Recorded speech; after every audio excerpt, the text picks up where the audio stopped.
My name is Alina Rain, and I am an intuitive healer, and my work sits at the meeting point of shadow, body, and spirit.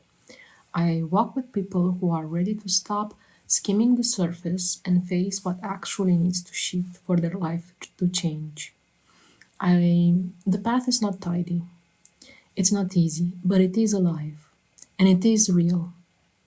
For me, healing has always been about turning toward the places we would rather not look, the grief under the busyness, the exhaustion under the caretaking, the longings we bury under survival. Shadow work, somatic practices, and deep reflections are not abstract ideas for me. They are the tools I use to navigate my own thresholds and tools I now share with others. This series, the Channelings, was born at a hinge moment.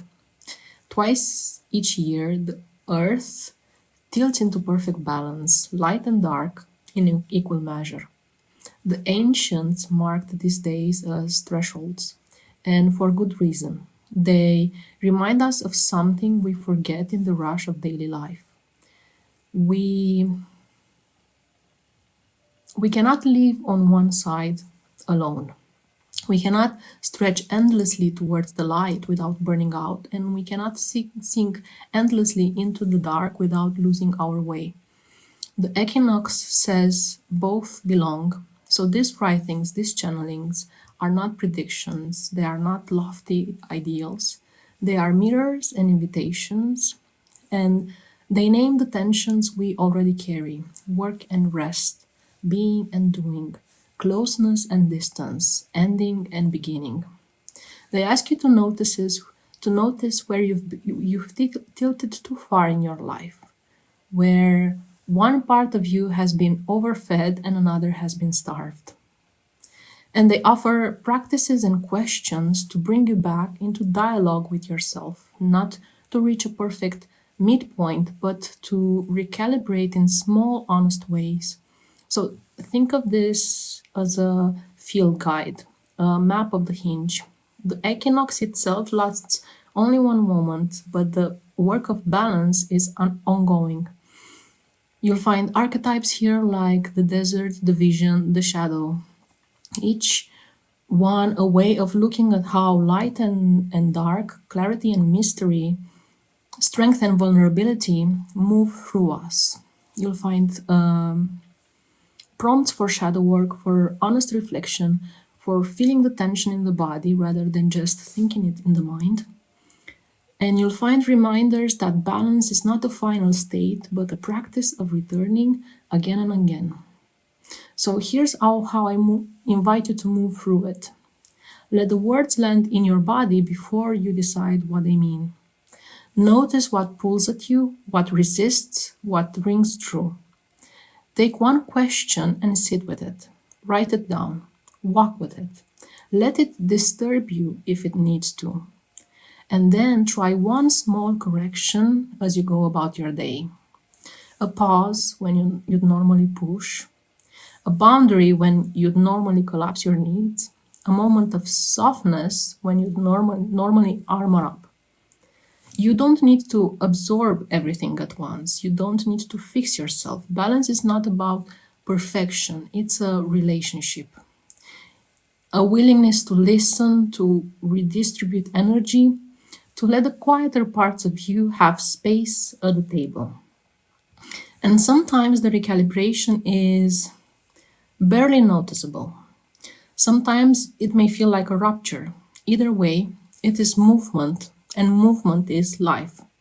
So enter this series not as a student looking for answers, but as a traveler pausing at a threshold. The equinox is a hinge in the rhythm of nature. So let it be a hinge in you. Stand for a moment in the doorway, one foot in what it is ending, one foot in what is beginning, and look honestly at what needs to be released, what needs to be fed. Let the balance of the earth remind you of your own balance. Use what serves you, leaves what does not, and come back when you find yourself off kilter or when the seasons turn again. So the challengings will still be here waiting at the hinge, ready to meet you where you are. The first theme we're going to explore, of course, the first big theme, is balance or equilibrium.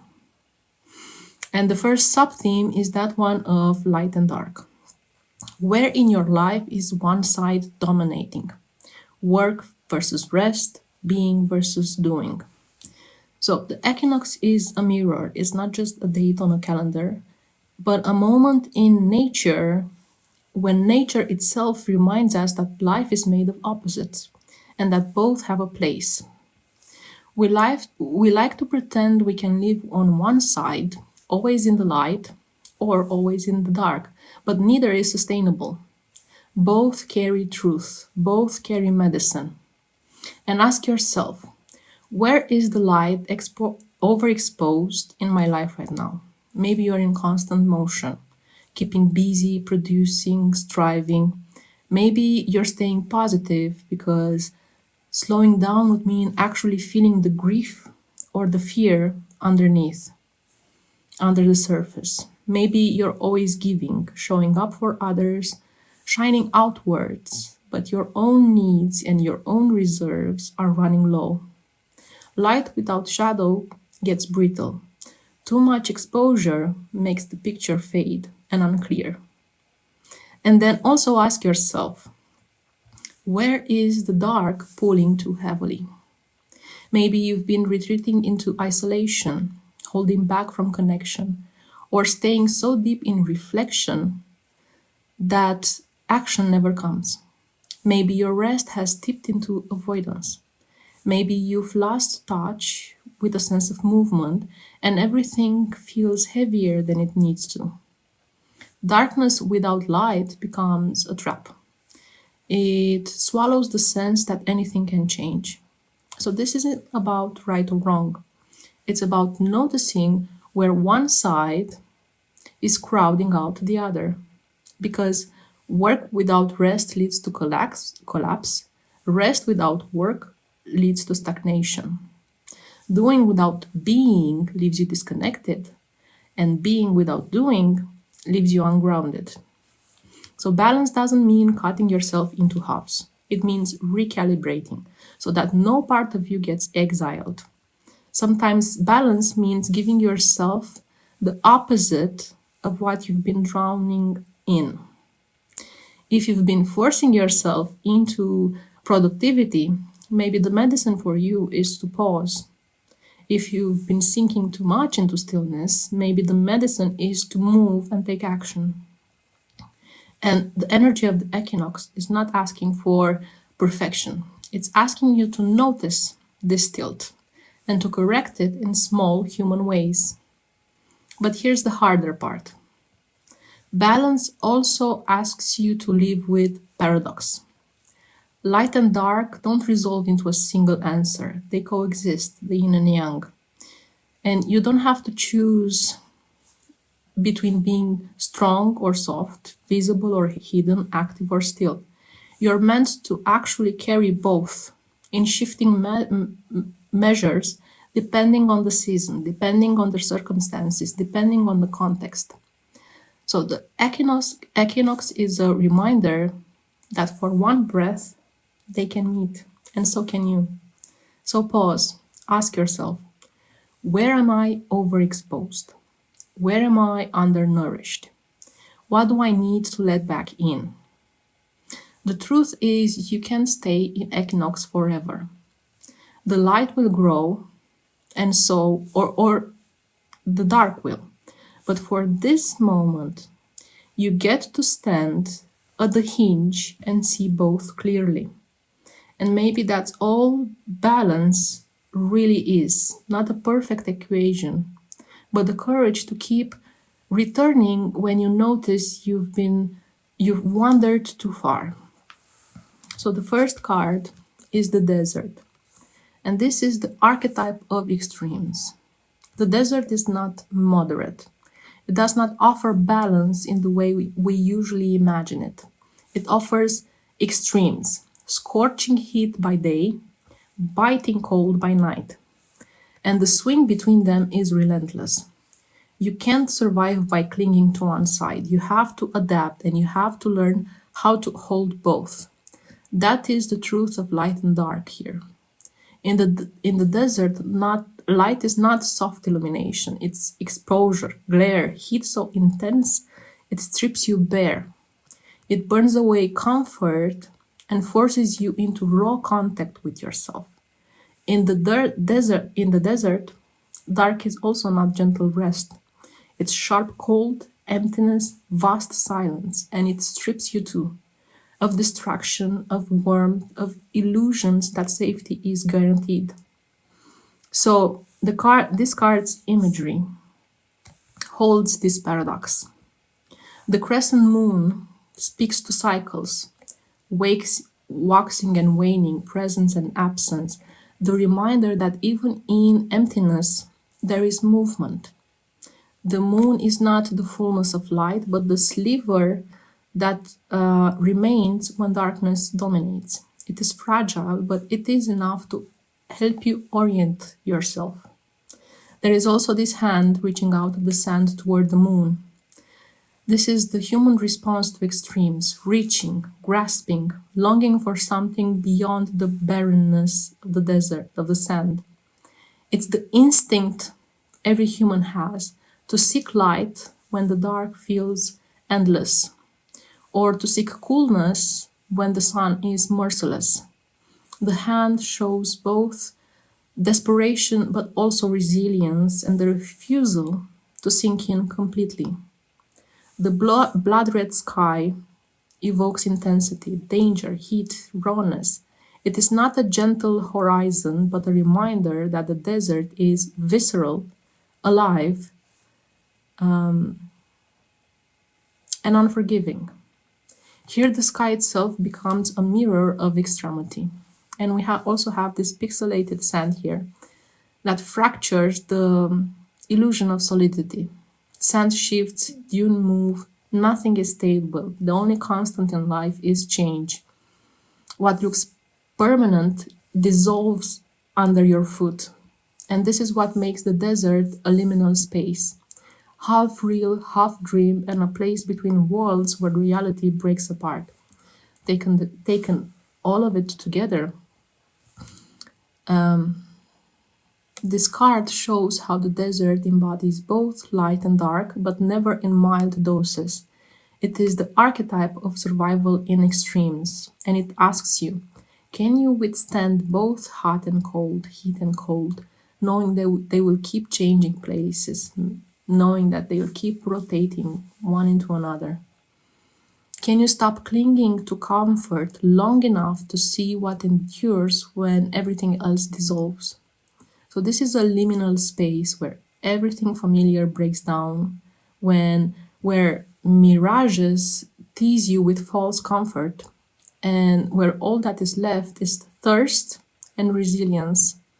In the swing between the blazing day and freezing night, you learn the truth. Light can wound as much as heal, dark can protect as much as isolate, and balance is not ease in this place, but endurance, your endurance. So these are some shadow work prompts you can work with the archetype of the desert. So first, it is this theme of the burn of too much light. So these are some questions, some self-reflection questions that you can even use to journal. Where in my life am I overexposed, giving too much, doing too much, shining outward at the expense of my own reserves and needs? What parts of me are getting scorched by relentless productivity, positivity, or visibility? And if I stepped into the shade, even briefly, what would become possible? The other theme is the chill of too much dark. Where have I retreated so far inward that I've cut myself off from nourishment? What isolation patterns feel protective, but are actually leaving me parched, thirsty, dying of thirst. What small fire, connection, or movement, or honesty could I kindle, could I summon to balance this coldness? The other subtheme of this archetype is being stripped to the essentials. If everything extra fell away, what would remain non-negotiable for me? What is my water? What is my true sustenance in life? Which needs I tend to confuse with wants? Which wants have I mistaken for needs? Where have I been carrying clutter that actually dry me out? So this might be roles, identities, or obligations. Another sub-theme of this archetype is mirages and distractions. What illusions or false comforts do I chase when the desert inside, when I feel the desert inside, when I feel empty inside? Do I use substances as a coping mechanism, or maybe overworking? Do I let relationships take over my life? Do I bypass spiritually? And how do I recognize a mirage in my own behavior? And what's the cost of following that mirage? What would it mean to stop chasing these mirages and sit with the thirst until I discover what truly satisfies it, what truly nourishes me? And then we can get to the finding balance in these extremes through questions of self-reflection, like, how do I respond when life pushes me into extremes, too much dark, too much light? And how do I collapse?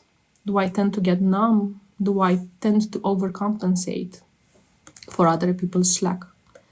What rhythms and practices help me survive both the heat and cold without losing myself? Can I name one way to honor the sun in me and one way to honor the night in me this week? So this was the desert archetype in the sub-theme of light versus dark. The other sub-theme that comes is the balance of needs. What parts of you need more space? What parts need less? Balance is not about making everything equal. It's about listening closely enough to know which parts of you are starving and which parts of you are overfed. When you're out of balance, it's not always because you're neglecting everything. Often it's because one voice inside is too loud and it's drowning the others. So some parts of you have been taking up too much space. Maybe it's the worker in you, always busy, always planning. Maybe it's the caretaker who steps in for everyone else before you've even asked what you need. What are your needs? Maybe it's the critic, the one who never shuts up, who keeps the whole system on edge. These parts aren't bad. They served a purpose. They helped you survive at some point in your life. And maybe the coping mechanism that activates them is outdated now. Maybe they're getting out of proportion. And like weeds, when they grow wild if they are left unchecked. And then there are the parts that don't get enough. The one who needs rest, the one who needs play, the one who needs touch, or quiet, stillness, or maybe movement, or maybe beauty. These aren't luxuries, though they've been treated by you like they are. They are essential to your growth, to your nourishment. But they often get shoved into a corner where this other louder part starts to run the show. So the equinox asks you to pause long enough to notice this imbalance. Which part of me has been overfed? Which part has been starved? And what would it look like to redistribute, not perfectly, not forever, but just enough to breathe again?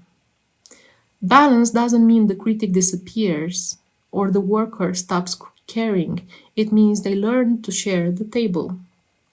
It means the quieter voices get a turn. It means you stop letting one part define your whole life. So the practice is simple, but it's not easy. Name the part of you that has been taking too much. Name the part of you that has been denied or the parts of you that have been denied. And ask yourself, what would it mean to give less energy to the first one that is too loud and more space to the second or the others, maybe just for today, maybe just for this moment. And the card that came through is the vision card, the vision archetype. So the vision is not about chasing the shiny thing on the mountaintop. It's about recognizing the deeper prize at the core, the place few people are willing to go. And the card showed this through various imagery. You have this medallion here. It's gold, like a stamp. This is the essence. This is the prize, the true prize. This is the core imprint. It's what you've been reaching for without always noticing, without always knowing. In balance work, this is the reminder that your needs aren't scattered. They circle around the central stamp, the thing that actually sustains you. The medallion is gold, but not flashy. Its weight, its value, its essence. The owls perched around the vision protect. These are guides. They represent the wisdom to see in the dark and to hold perspective when clarity is scarce. They whisper balance when you've tipped too far in either one direction. And they ask, what am I overlooking because I'm too focused on the surface prize? The mountain in the distance pulls the eye upward, but the truth is hidden. Everybody wants to go to the mountaintop, but the truth is hidden in its core. Most people climb towards the peak, chasing visibility, chasing acclaim, chasing achievement, but the reaches of the mountain, the nourishment, are buried in the center. This is where the resources are, inside the mountain. So, balance of needs requires the courage to go inwards instead of upwards. Outward recognition can be an overfed part of the self, while inner excavation, inner work, reaching the quiet core, is usually the underfed one. You also have the Ouroboros snake. So this is the serpent eating its own tail, and contains the vision within a cycle of endless renewal. It's both destruction and creation, hunger and satisfaction. Balance of needs is not something that is static, it's cyclical. What needs more space today may need less space tomorrow. And this Ouroboros reminds you to stay flexible, to allow turning, not to cling to one allocation forever. The clasping of hands above and below anchor the whole image. They remind you that vision is not just lofty or subterranean. It requires a connection between realms, between this world and another world, the world behind the veil. Hands that hold from both sides, the part of you that reaches and the part of you that grounds. So balance comes both when both participate, not when one dominates. The black and white color background contained inside the Ouroboros speak about contrast. Life may look stark, may look polarized, drained outside, but when your needs are truly honored, then the color returns. Containment is not a prison but a vessel, and when you let your vision be held, balance creates richness. So this card says, stop climbing toward what glitters on the outside. Stop chasing shiny things because you think they will satisfy you. Balance isn't about feeding the part that wants this external validation, that wants the peak, that chases recognition, applause, or is trying to prove something. This part has had likely had too much already of your energy, of your time, of your resources. What needs more space is the journey inward towards the gold hidden inside the heart of the mountain, inside the core of the mountain. So this card also reminds you to trust the quieter parts of yourself, the ones that see in the dark, the ones that often notice what gets overlooked. And it also reminds you that your needs are never final. They circle back, they transform, they are always in metamorphosis, depending on the context, depending on your circumstances. And balance isn't achieved alone, usually. It's from connection, it's from being held above and below. So the invitation is this: what part of you is still scrambling upward, always reaching, always climbing, and what part of you longs to turn inward towards the core, towards the medallion, the prize of what actually matters. And the vision asks you to stop feeding only the outer driver, the outer drive, and to start nourishing the essence of who you are, the inner essence. That's where the balance lives. That's what guides you towards balance. So shadow work prompts for you here that you may use to journal is around the medallion, the true prize, the golden stamp. What am I reaching for that looks valuable from the outside, but leaves me empty once I get it? If I stripped away external approval, what would remain as my core, my non-negotiable need?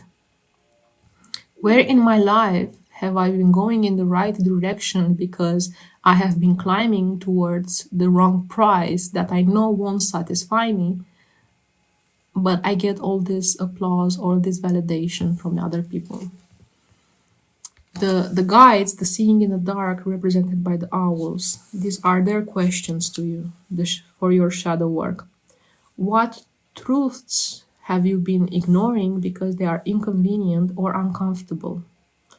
Which part of you already know the way forward, but I silence them because they are inconvenient? What wisdom do I need to make more space in my life for? Even if it feels quiet, even if it feels subtle, even if it feels slow. Then we have the mountain. People usually chase going to the top of the mountain. They invest a lot of effort in going to the top of the mountain, but they forget about the richness that the mountain has inside, the gold, the resources.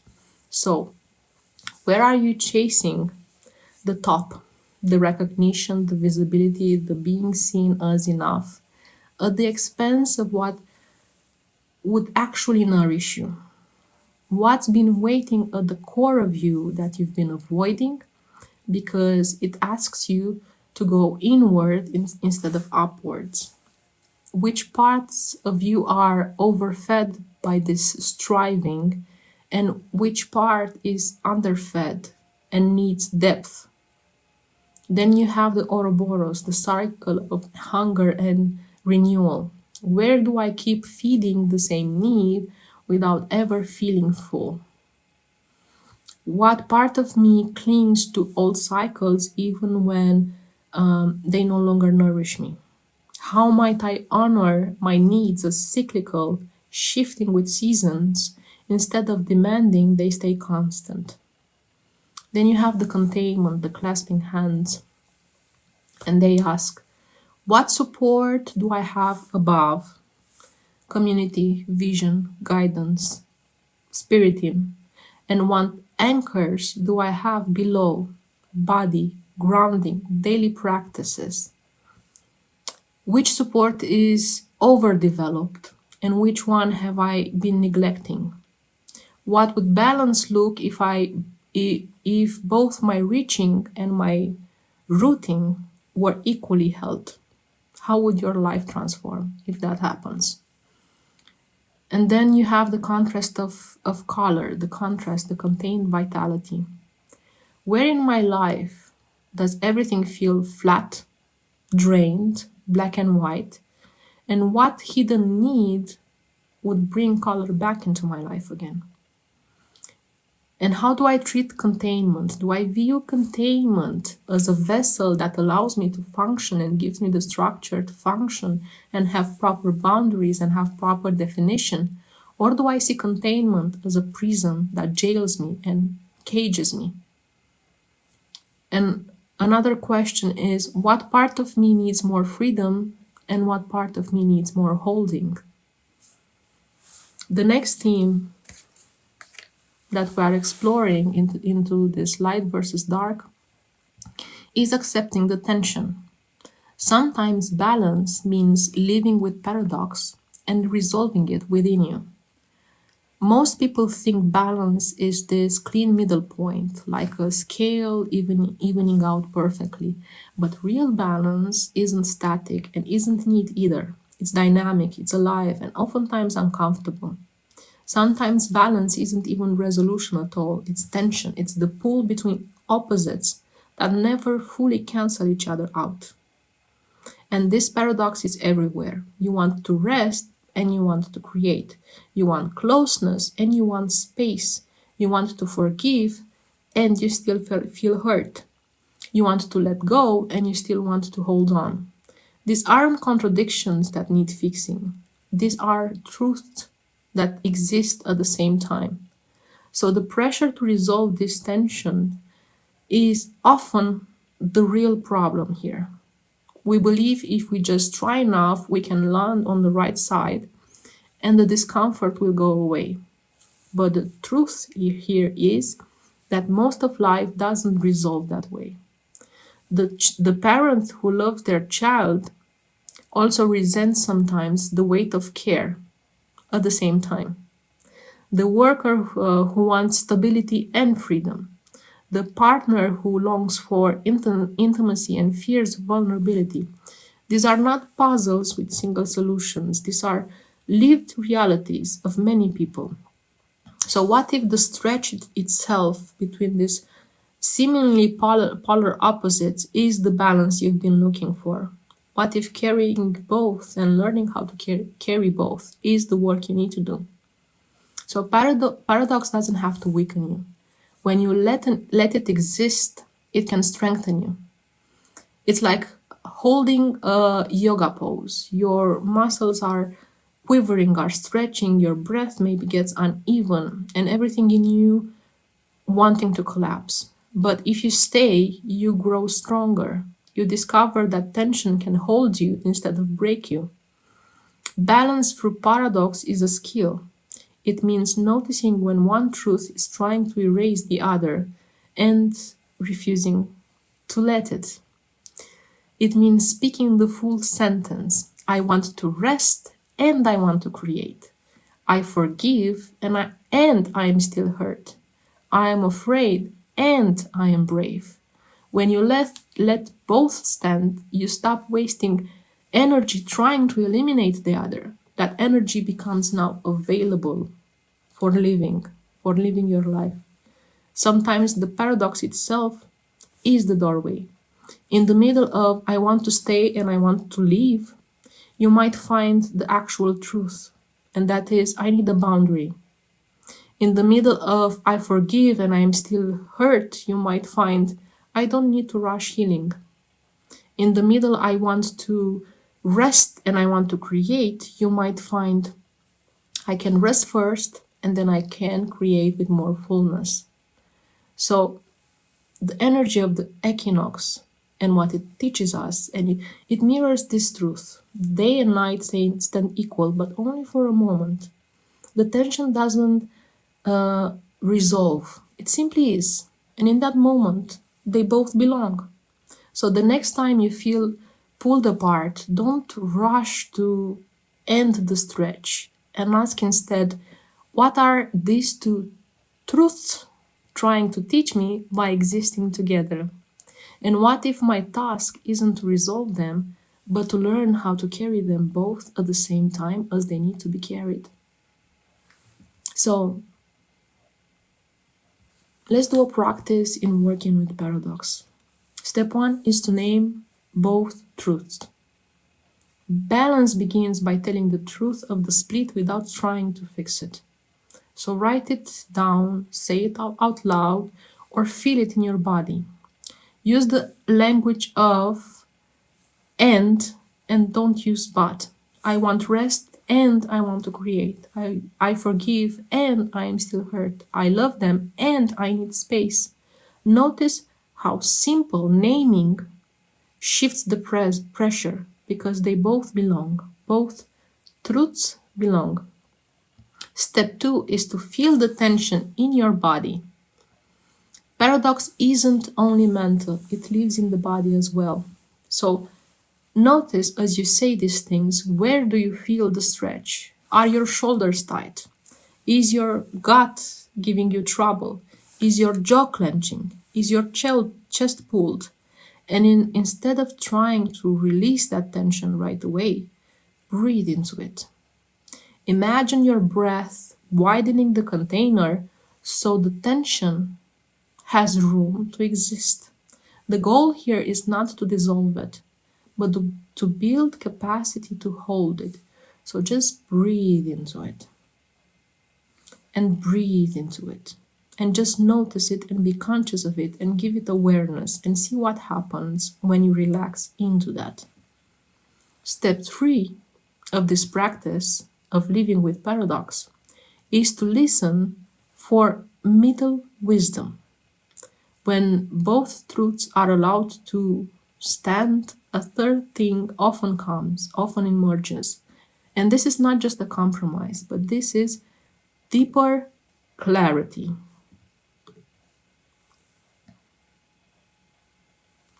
Between rest and create may come rest first, then create with more energy, more aliveness. Between stay and leave may come this exact thing, set a boundary. Between forgive and hurt may come healing is still in process, and that is perfectly okay. This middle wisdom doesn't always arrive quickly. Sometimes the practice is simply staying with the stretch long enough for it to speak. And there are also some integration questions after you finish this practice. Which side of the paradox do I usually favor? And which side do I usually avoid?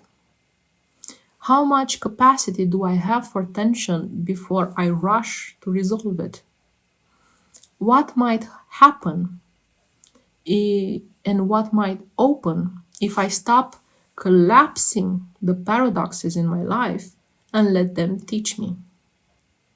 So find a position that feels steady for you.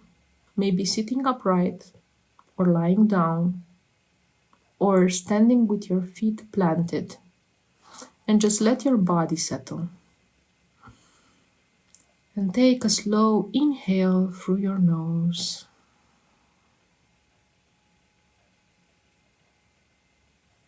And a longer exhale out your mouth. And do that 2 more times. Inhale.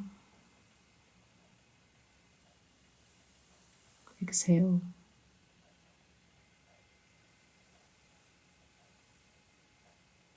Inhale and exhale. Now bring to mind the tension you are holding. 2 things that are true, that feel like they pull you in opposite direction. Don't pick the biggest one, just pick the one that's alive right now. Maybe it is, I want rest and I want to work. Or I love this person and I need space. Or I forgive and I'm still hurt. Say them silently in your mind. Or whisper them out loud. Use the word and instead of but. I want this and I want that. I feel this and I feel that. And notice what happens when you allow both, without fixing, without choosing, just naming. They both belong.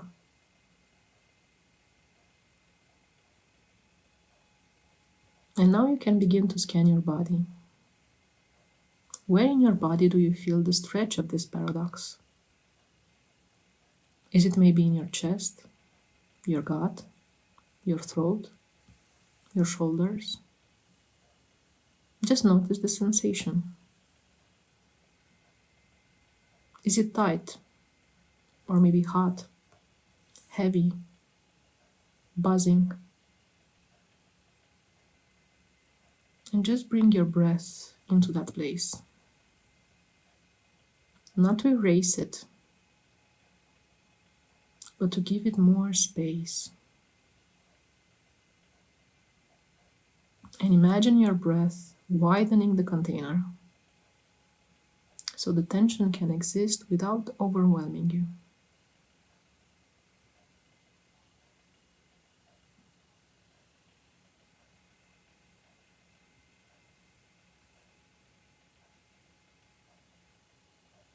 And sit with it, just for a few breaths. Inhale, let your body expand.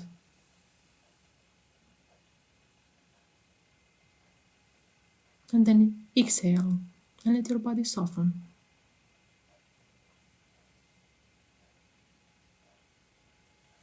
Inhale space. Exhale support.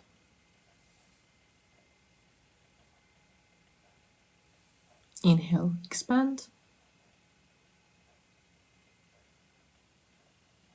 Exhale, soften. One more. Inhale, space. Exhale, soften into the support. And as you breathe, ask yourself gently,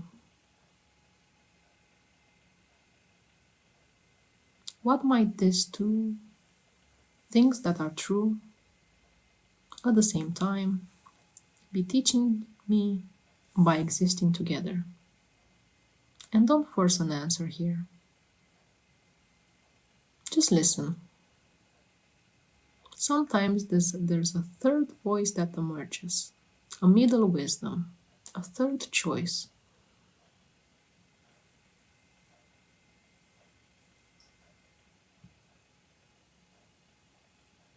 Between rest and create might come rest first, then create with more fullness. Between forgive and hurt might come healing is still unfolding. And if nothing comes, that's fine. This practice is about holding the tension in our bodies and beyond. It's not for rushing the resolution. You can trust that by making space, you've already shifted something inside your body, inside your field.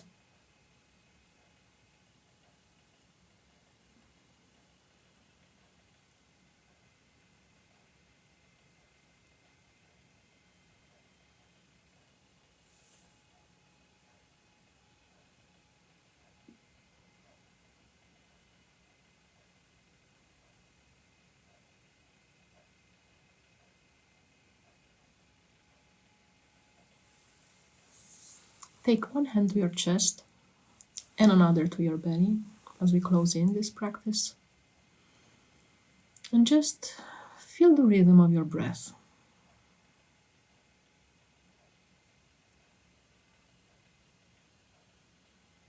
And maybe feel the weight of your body and how it is supported by the ground.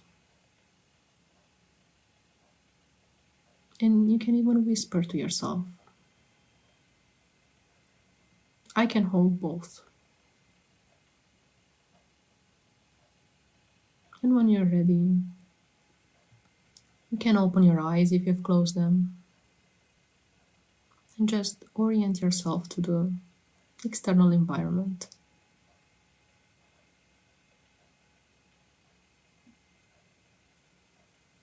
and carry this truth you found it within you.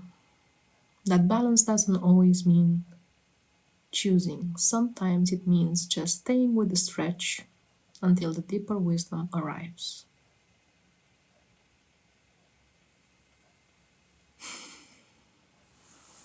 And if you need to exhale, to shake, anything that brings you back,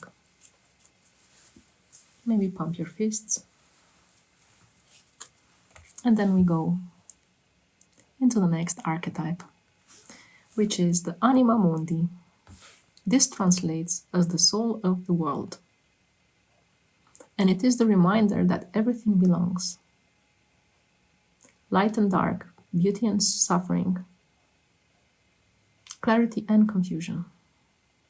And this card doesn't ask you to choose one truth over another. It asks you to hold the tension of opposites and to recognize that paradox is the nature of reality and not a mistake in it. And the image itself tells this story. The rainbow concentric circles that ripple outwards, this is wholeness, this is the full spectrum of existence. And this wholeness is also not seamless.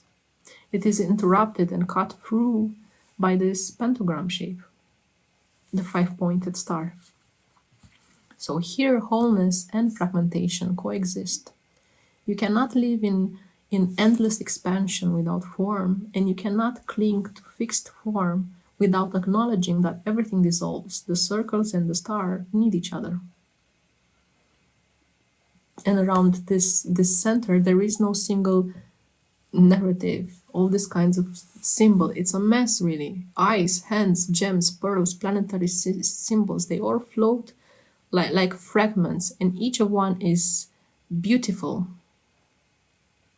And each of one is beautiful.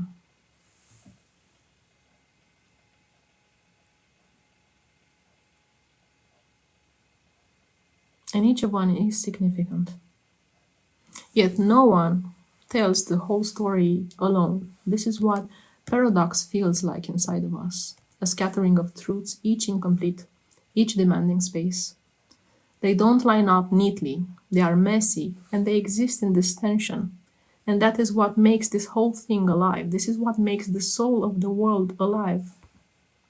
And at the very heart, there is this meditating figure which is surrounded by all these emanations, all this messiness flowing in and out. And the face of the figure is obscured by this orange diamond-shaped thing. You do not get to see everything clearly here. Human existence is messy. Sometimes you must sit in the tension without vision, without certainty. And this is not punishment. This is the gem itself. The lack of clarity becomes your teacher. You learn to be in relationship with this paradox, to breathe into the not knowing, to let the discomfort polish you like a stone under pressure. And the meditating figure doesn't try to stop the emanations or even organize them. Things come in, things go out. Light and dark, beauty and fear, wisdom and confusion, they are all in constant motion, all moving through. To resist would be to shatter. To sit at the center, steady in this swirl of energies, is to accept that the world's tension is also your tension. And the paradoxes of your life are also not private flaws, they are reflections of the world's own contradictions. Even the coloring holds the paradox. Most of it is black and white. It is stark, almost drained. And yet, you see so many things. And there is also color. There is the colors of the rainbow, the vitality. So life does not have to be colorful everywhere. And the richness cannot be contained. It is usually held within this cycle of destruction and renewal, beginnings and endings. Nothing is final. So this card asks us to release the fantasy of resolution, to release the need of closure. The paradoxes you live with, love and fear, joy and grief, belonging and isolation, will not collapse into one clean truth. The work is not to resolve them, but to hold them without breaking, to grow yourself, until you can hold both.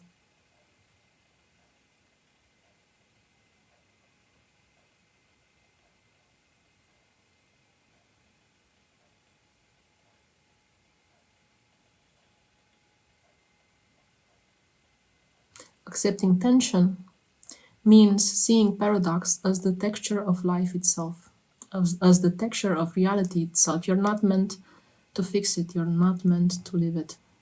You're meant to live it. Okay, so I think this is it for today. I will continue this channelings another day. I think I promised a reading for you. So there are 5 people here, and I'm going to write. Let me check.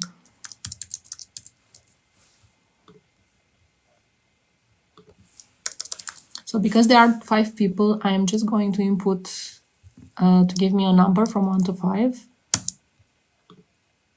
and the first one that guesses it wins the reading. So you can start guessing a number from 1 to 5 if you want a reading. And you can guess multiple times. It's just the one that wants a reading. The first one that guesses it gets it.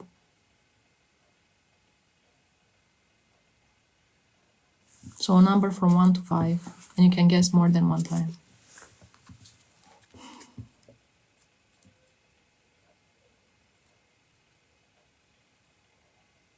Keep guessing. So far, no. Yes, Nicole, the number is 4. Would you like, Nicole guessed it. Would you like a reading on a specific situation in your life?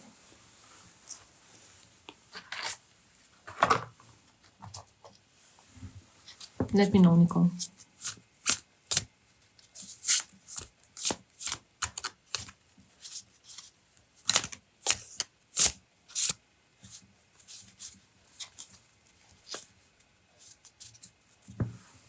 If you're writing your question, Nicole, I'm not... Maybe it's getting filtered, I'm not getting it. Am I on a twin flame journey, or is it in my head? Let's see.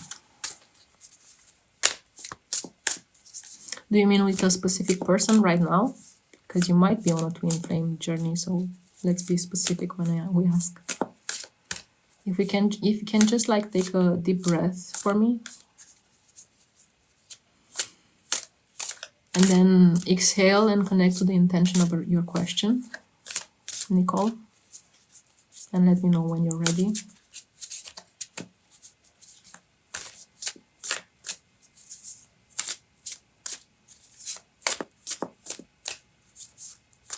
Okay. So the card that came through is the 4 of Pentacles. This is a weird card in this context, because usually Pentacles are around material stability and things like that. Let me do the TikTok check. Okay. So, and it's in reverse. So it's maybe in context of this, it's showing me possessiveness. I think it's the only way, and it is the only thing that you might be tightening too much in this relationship. You might be being too possessive. So I'm going to ask another card to give us more clarity. Okay, 2 cards. The Hermit. The Hermit and 3 of Swords, both in reverse.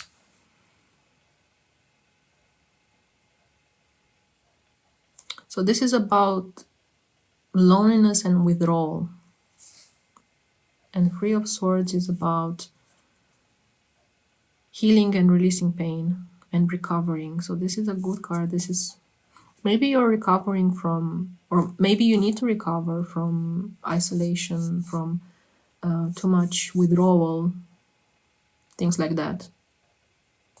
You've been losing your way maybe for some time. And this card comes sort of a confirmation that you are healing and you are releasing pain, and there is some optimism in your situation, but there's also some possessiveness, and there's some fear of loss here as well. But I'm not answering your question. Are you on a twin flame journey? Nine of Cups.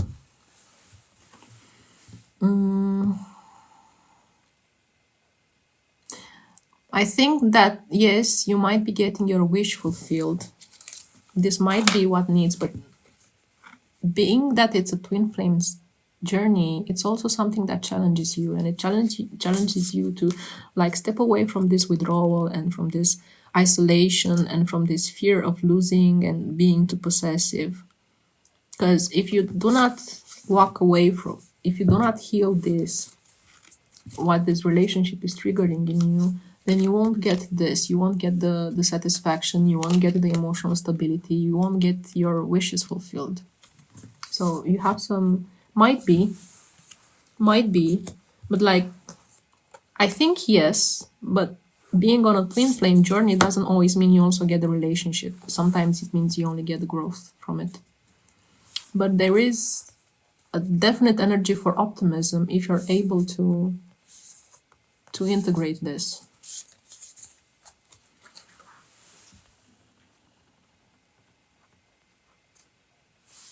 Okay, so that was my channeling and that was my reading, and I will come another time over here to continue. I have a lot to channel that I have written during the portal of the equinox, and after my so the way this works and the way I'm finding the right dynamic for me and my teachings right now is to come here to talk and take what you resonate, leave what you don't, and then at the end I will also offer a free reading to someone like I did today. And now, to end, I disconnect from the energies here so I can go to sleep. I clear, I call all my energy back to me from all of these places. It's scattered or in little drips or big chunks, and then I clear my energy field from any stagnant energy, and then I ground back into my own energy.